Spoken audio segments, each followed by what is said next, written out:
नमस्कार दोस्तों, mock test channel में आप सभी का स्वागत है। आज हम NISM 10A investment adviser exam के मॉक टेस्ट 1 को कवर करने जा रहे हैं। इसमें मैंने सभी रिसेंटली आस्क्ड क्वेश्चंस आपके साथ कवर करने की कोशिश की है, वो भी विद एक्सप्लेनेशन, क्योंकि आप जानते हैं कि NISM 10A को क्लियर करने के केवल दो रास्ते हैं। एक है कि वो जो 300 पेज की बुकलेट आती है उसे आप पूरी तरह से पढ़ लें, नहीं तो फिर आप केवल ये mock test series with explanation cover कर लें, जिससे आपके कॉन्सेप्ट इतने स्ट्रांग हो जाएं कि अगर सवाल को उल्टा करके भी अगर आपसे पूछा जाए तो भी आप जवाब दे पाएं। आइए शुरुआत करते हैं पहले सवाल से। Dash aim at taking advantage of the price differential between cash and derivative market. Option है A funds of funds, B arbitrage funds, C international funds, D FMP. इसका करेक्ट आंसर है बी आर्बिट्रेज फंड्स।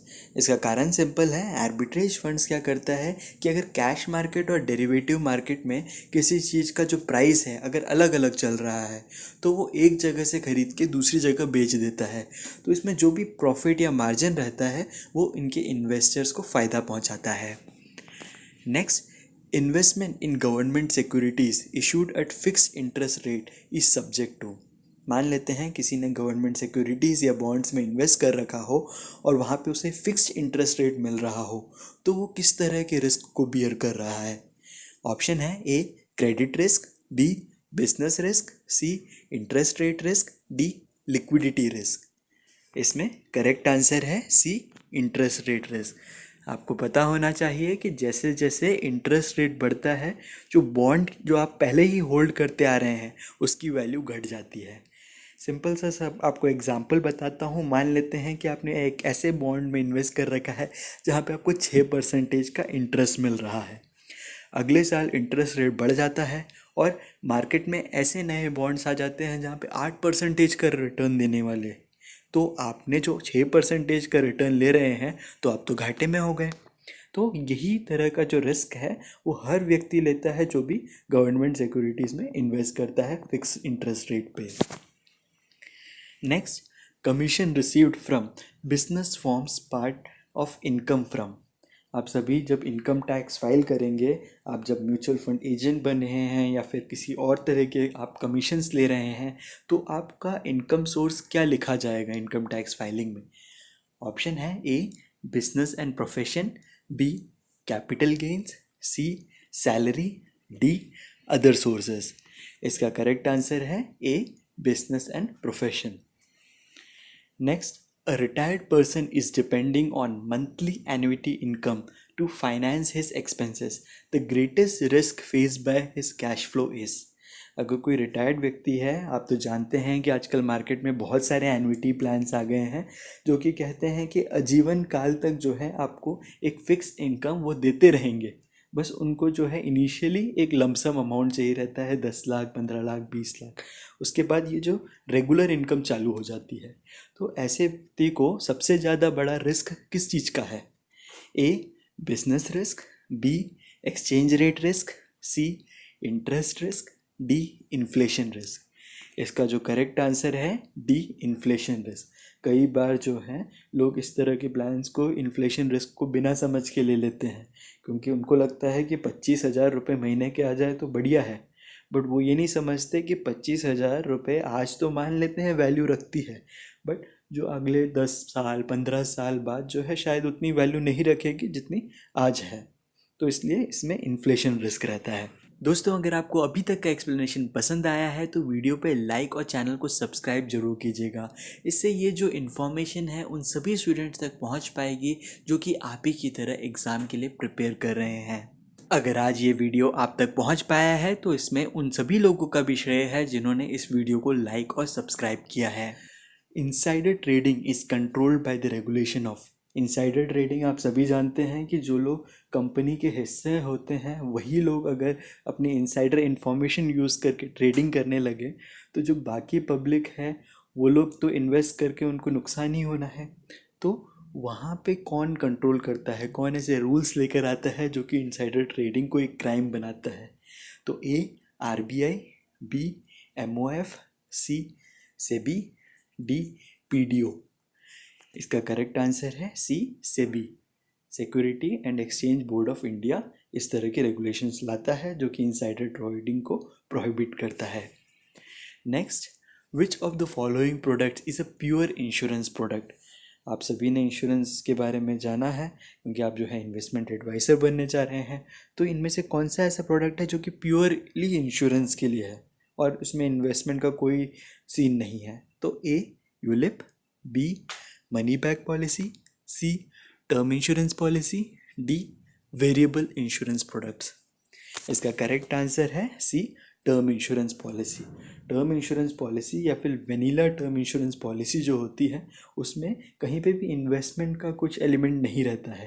हालांकि आजकल term insurance में भी लोगों ने with premium return का ऑफर निकाल दिया है, किसी ने इनकम निकाल दिया है, तो वो सब प्योरली देखा जाए तो टर्म इंश्योरेंस नहीं कहलाएगा।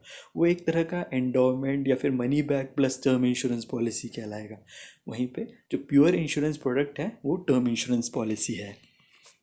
Next, consider the following statements with respect to Sukanya Samriddhi scheme. Sukanya Samriddhi Yojana के बारे में 3 स्टेटमेंट्स दिए हैं यहाँ पे और आपसे पूछा गया है कि इनमें से कौन से स्टेटमेंट्स जो हैं करेक्ट हैं। आपको बता दूं कि इस तरह के सवाल आजकल बहुत कॉमन हो गए हैं एनआईएसएम के एग्ज़ाम में, कि जहाँ पे 3 स्टेटमेंट्स आपको दे देते हैं और आपको पता करना रहता है कि इनमें कौन कौन सा करेक्ट है। इससे क्या आपके कॉन्सेप्ट्स की एकदम पूरी तरह से परख हो जाती है उनको। पहला स्टेटमेंट है, the age of child cannot be more than 10 years at the time of opening the account. 2, parents can open an account for maximum 2 daughters. 3, the account gets matured when the girl turns 18. Which of these statement is correct? इसमें जो है केवल पहला और दूसरा जो statement है वही करेक्ट है।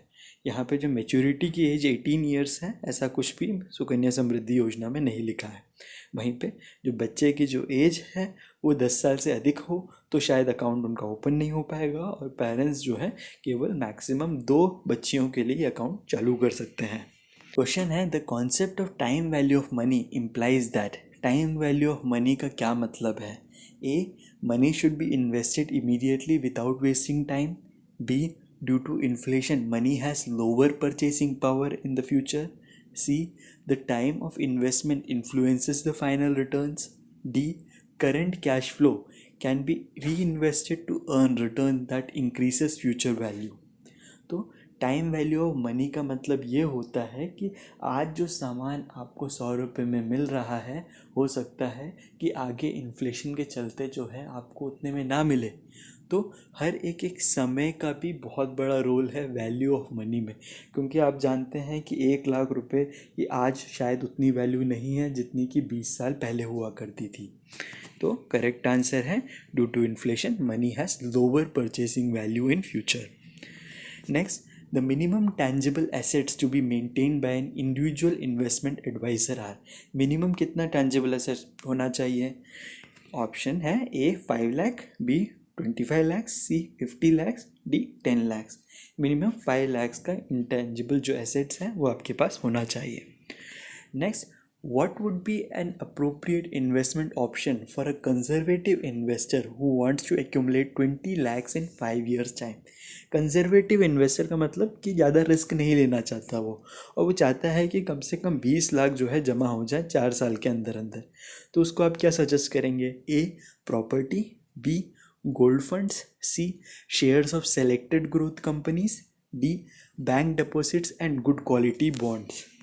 इसका करेक्ट आंसर है bank deposits and good quality bonds. Shares में हम नहीं इन्वेस्ट कराएंगे क्योंकि इन्वेस्टमेंट होराइजन ही इनका 4 इयर्स का है और वो काफ़ी ज़्यादा कंजर्वेटिव है, ज़्यादा रिस्क नहीं लेना चाहते। तो रिस्क फ्री ऑप्शंस हैं, बॉन्ड डिपॉजिट्स में कर दीजिए या फिर गुड क्वालिटी बॉन्ड्स में कर दीजिए। Next, on which of the following will the interest rate risk in a डेप्ट फंड डिपेंड ऑन। कि इंटरेस्ट रेट रिस्क के बारे में हमने जो है कुछ क्वेश्चन पहले भी डिस्कस किया था कि इंटरेस्ट रेट जो है रिस्क हमेशा रहता है डेप्ट फंड्स में, कि जब भी इंटरेस्ट रेट बढ़ेगा आपके जो बॉन्ड्स हैं उसकी वैल्यू जो है कम होगी। तो किस पर डिपेंड करेगा? A, tenure of the securities, B, coupon of the securities, C, the credit quality of the portfolio, D, none of the above. इसका करेक्ट आंसर है A, tenure of the securities, कि कितना लंबा चलने वाला है वो आपका बॉन्ड, उस पर डिपेंड करेगा। और शॉर्ट ड्यूरेशन है तो इतने शॉर्ट ड्यूरेशन में तो इंटरेस्ट रेट इतना फ्लक्चुएट नहीं करता, बट जितना लॉन्ग ड्यूरेशन रखोगे तो उतना ज़्यादा इंटरेस्ट रेट में फ्लक्चुएशन आने के चांसेस हैं। क्वेश्चन है, annualisation of return enables comparison over different. Annualisation of returns क्या होता है, पहले ये समझ लेते हैं। कि मान लेते हैं कोई व्यक्ति है जिसने कहा कि मेरे को 3 महीने एक जगह इन्वेस्ट किया और मुझे इतना रिटर्न मिला। कोई दूसरा व्यक्ति आके बोलता है कि मुझे 8 महीने जो है उतने में इतना रिटर्न मिला। तो आप कंपेयर कैसे करेंगे इन्हें?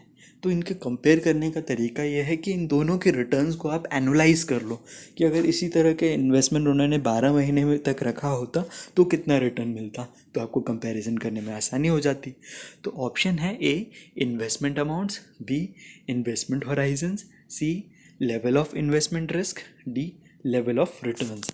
तो एनुअलाइजेशन ऑफ रिटर्न से आप जो है लेवल ऑफ रिटर्न्स को जो है कंपेयर कर पाएंगे। क्वेश्चन है, registration and regulation of security market intermediaries is the function of which of the following organisation. कि रजिस्ट्रेशन मतलब कि नियुक्ति, और रेगुलेशन मतलब कि किस किस गाइडलाइंस को ये फॉलो करेंगे। मार्केट इंटरमीडियरीज मतलब हम और आप, एडवाइज़र्स हो गए, म्यूचुअल फंड्स एजेंट्स हो गए। तो इन सब का जो रजिस्ट्रेशन का काम है, रेगुलेशन का काम है, कौन संभालता है? A, RBI, B, SEBI, C, AMFI, D, IRDA। इसका करेक्ट आंसर है B, SEBI. Next, which investment is Amit likely to tap if he needs 5 lakh rupees urgently for an emergency medical procedure. कि यहाँ पे अगर मेडिकल इमरजेंसी आती है तो लोग ज़्यादातर क्या करते हैं? ए, बैंक डिपॉजिट तोड़वाते हैं, B, gold jewellery, C, shares of TCS, D, 5 year bonds of finance company. Correct answer है बैंक डिपॉजिट से जो है इमरजेंसी फ़ंड आता है। इसीलिए सबसे कहते हैं कि जो है इमरजेंसी फ़ंड आपके पास होना ज़रूरी है, कि कम से कम 6 महीने का, 1 साल भर का अगर सैलरी जितना अमाउंट आपके बैंक में रहेगा तो कभी भी अर्जेंट बेसिस में अगर आपको ज़रूरत रहे तो आपके पास पैसे रहेंगे। सवाल है, a fund of fund portfolio consist of. पहले हम समझते हैं फंड ऑफ फंड्स का मतलब क्या होता है। फंड्स ऑफ फंड्स मतलब funds of other mutual funds. तो इस पोर्टफोलियो में जो है डेब्ट सिक्योरिटीज़ होंगी, इक्विटी इंस्ट्रूमेंट्स होगा, या डेरिवेटिव इंस्ट्रूमेंट्स होगा, या यूनिट्स ऑफ अदर स्कीम्स होंगे, ये सवाल है। तो आपको समझना पड़ेगा कि जब म्यूचुअल फंड्स की बात आती है वो तो इक्विटीज़ में भी इन्वेस्ट करता है, डेब्ट में भी इन्वेस्ट करता है, अलग मार्केट में भी इन्वेस्ट करता है। बट जब आप फंड्स ऑफ फंड्स की बात कर रहे हैं तो ये जो है ये अलग अलग टाइप के म्यूचुअल फंड्स को अपने पोर्टफोलियो में रखता है, उनकी यूनिट्स को अपने पोर्टफोलियो में रखता है। तो इसका जो करेक्ट आंसर है वो है D, units of other schemes.